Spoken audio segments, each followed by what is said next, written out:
Hey there, welcome back. It's another video about CorelDraw and me learning how to use it and how to learn how to draw, basically. I'm not experienced with it, as you could tell with my last video. And today I'm just going to continue with not knowing what the hell I'm doing. So be prepared for some of that. Okay, so last time I started working on this hallway. I wanted to recreate something kind of similar with how this hallway looks. All right, and how I want to do that is there's a couple different ways that I thought about going about it. So one was I could draw, like I could come in here and I could like carve out little polygons for each individual brick, and I could shade them individually and that kind of thing.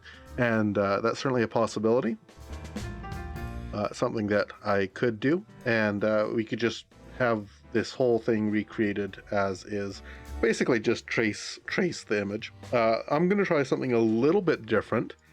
This is a slightly more analytical like approach to solving it. So as you can see here, I have drawn a portion of a wall, and I want to recreate this thing here, this wall surface right here. Okay, and what I want to do is I want to use the Corel perspective tool. All right, because I've done this work to identify perspective vanishing points. Okay, and I want to use the perspective tool instead of Corel. And so if you notice over here, we have this and this object. These are actually the same objects. This is just simply warped with the perspective tool. So again, these are the same objects. This is simply just a distorted version of this with the perspective tool out to the same vanishing point. So if I go again here, I'll drag it back in right about there-ish. Yeah, you can see that it's following the same vanishing points down there. Right, and it may not actually look the same from over here, but yeah, these are actually the same object. So I had somebody who watched my last video suggest that I use the F2 key to handle zooming in, so I can just F2 keystroke. Okay, that's pretty nice. Okay, so here's what we're going to work on today. So this is the solution that I have decided for myself. What I'm going to do is I've drawn a whole bunch of bricks here. They more or less kind of look like the bricks on the object in the actual ruined temple. And what I'm going to do is I want to try to stylize these. Okay, I don't really know how to go about doing this, so hopefully somebody can give me a little bit of feedback. Okay, so I am going to ungroup everything there. Is this separate? Here's what I want to try to do. I want to create, we zoom back to our temple, something vaguely similar to the texture that we're seeing on the brickwork here, on the stonework. Something vaguely similar to that. It doesn't need to be exact. Okay. Now, I was working on this off camera, and I can go to effects and I can do stuff like this. There's the texture cobblestone. Yeah, so first of all, relief sculpture, this was one of them. Right, yeah. And this is like a bitmap rasterization effect that it does on the object, and it creates this really kind of interesting beveled texture. Now, the problem I had when I was using that is that putting those bitmapped effects into this perspective tool was just like the whole computer was bogging down. My computer can't handle that tool on a large scale. I don't know if that's my computer, perhaps it's just Corel, or lack of optimization on their end. It's certainly a possibility. Anyway, so doing that on the fly to all of this had serious performance impacts. So while I like stylizing stuff like that, I think I'm just going to go with a straight vector variant of however we're going to texture these individual bricks. So we have some options. Okay, so one is I can use the contour tool. This is something I was looking at. Okay, and the contour tool allows us to do working. Yeah, we can actually have we can have steps. Okay, so basically it's just kind of recreating the same object more or less, following some sort of formula inside the existing object. So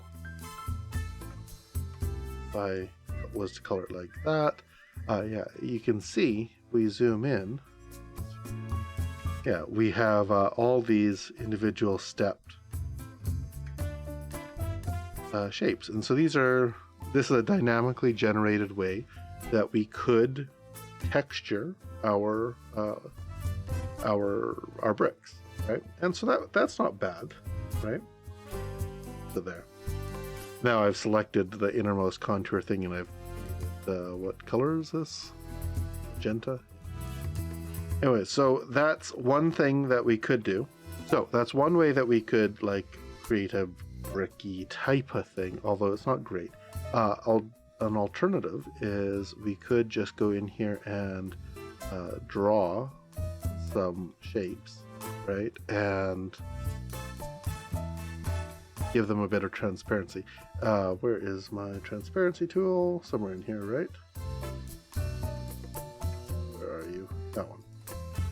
Right, and we could have a whole bunch of shapes like this. You know,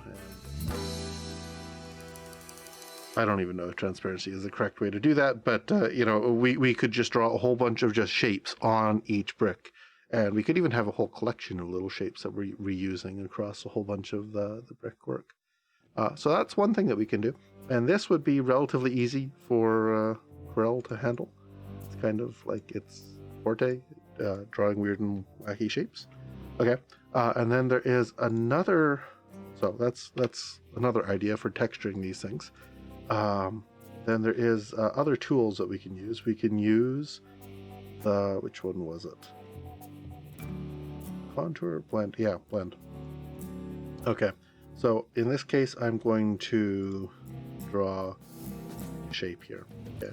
Now the blend tool is basically it is a stepped morph or transform, where it transforms one shape into another shape. So I can click on this one here and this black box. I can go down to,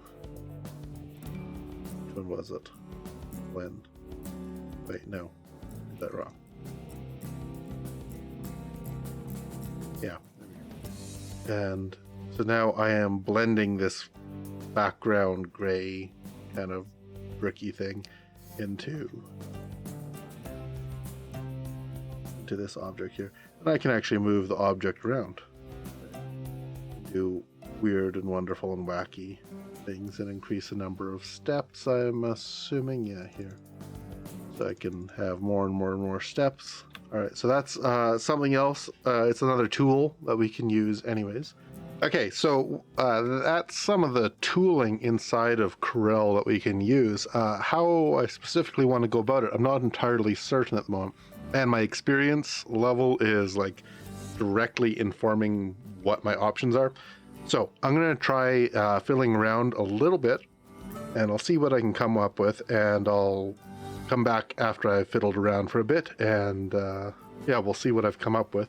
And then I'll probably just send this to Reddit and get some more feedback. Okay, so I'm experimenting with fountain fills for one of these bricks here. I kind of think this might be the way to go. What I've got right now is a radial fountain fill with a couple nodes in it. I'm just playing around with the coloring and the shading. Not sure how well this is going to come across in the YouTubes. Might be a little bit too similar for the video compression to really capture it. But yeah, see this one, you can probably see some of these if I go. Basically what I've done is I've offset the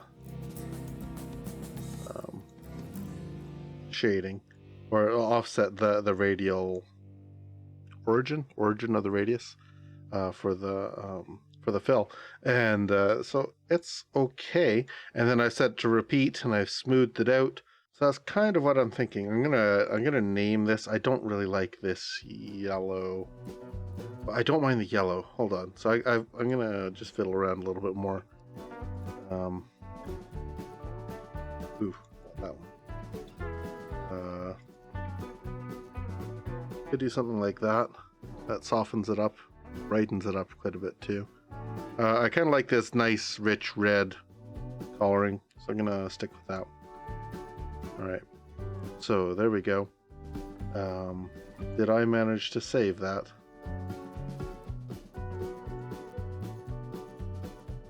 Did I save it? Save custom fill. Dark red mud. Okay. Yeah, let's save that for the time being. Okay. So that's one way that I can fill in this stuff. I could even, I can give this a little bit of a border. Okay. So that's this one. Okay. So let me just try something here. I want to put a little black background on it. I wonder if the black border is going to be too much.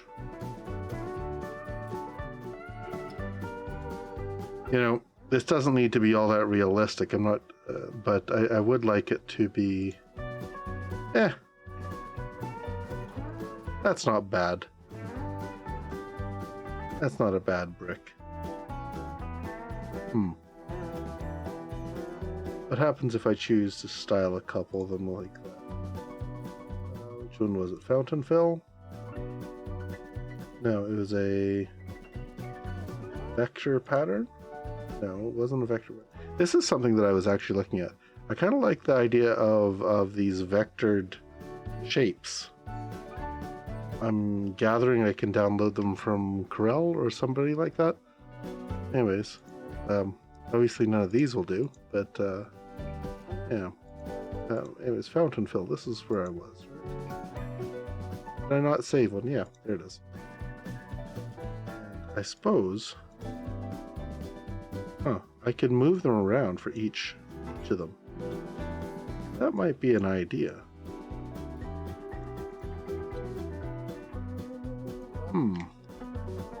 Maybe we're onto something here. Okay, so I'm going to leave it for now. I'm going to do a couple more ideas for how to shade or how to texture these little bricks, and then I'm going to push this up to the YouTubes and get some feedback from other people. So, back in a sec. All right, so I have another idea here. Let's see, I'm going to grab my freehand tool, and you can see I tried like a leopard skinny type of thing. I think that there's some merit to this, but I think I need to be much smaller with my objects.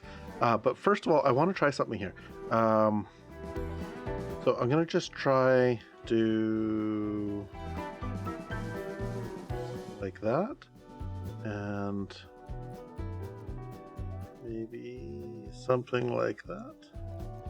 Okay, and then I can go to the Smart Fill tool. I can go dark. Well, yeah, anyways.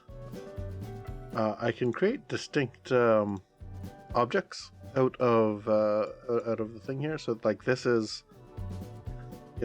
this is all the same. Basically, it's just creating shapes from what it's got. So I can go dark, light,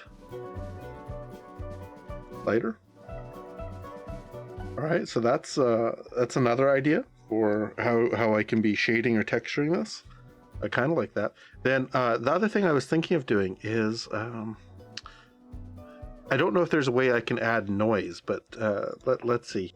Basically, I want just a ton of little things like this. I'm not sure if this is the way I should do this, but I want to create like hundreds of these little objects, things like this. I don't know if little round stuff is like that. And then I want to do thing where I select there and I go like front minus back, and then I can like cut holes in it, right? Yeah, so I can have like the background showing through. That's kind of what I was thinking. Maybe a combination of both of these. I actually kind of like how this looks right here. I think that is pretty good with the different shaded objects. Okay, so that's where I'm at. I want a whole bunch of like little weird things, kind of like that. Yeah, I just want tons and tons and tons of these little things. Of course, these are all the same, which isn't what I want. But yeah. Anyways, and then I could do something like, then I want to make them like light. Anyways, but if I had a whole bunch of these little things in combination of like punching holes in the object, and just have that looks dorky. Yeah, that's kind of what I'm going for. But I want to do it with vectors, right? I don't want to do. Anyway, so I think there's some promise here. I would really like some feedback from anybody who happens to take a few minutes to watch this, and just how would you go about texturing these large gray bricks, or how would you go about? What are some ideas for texturing this stuff? I like this. I think this could be very cool, and I kind of like, you know, I don't know, the fountain fill. This is okay. I think this is maybe a good direction, and I think this is another good direction. Like if we're combining like cutting holes plus not cutting holes, and we could do a lot of really interesting things. Like one more thing I could do, like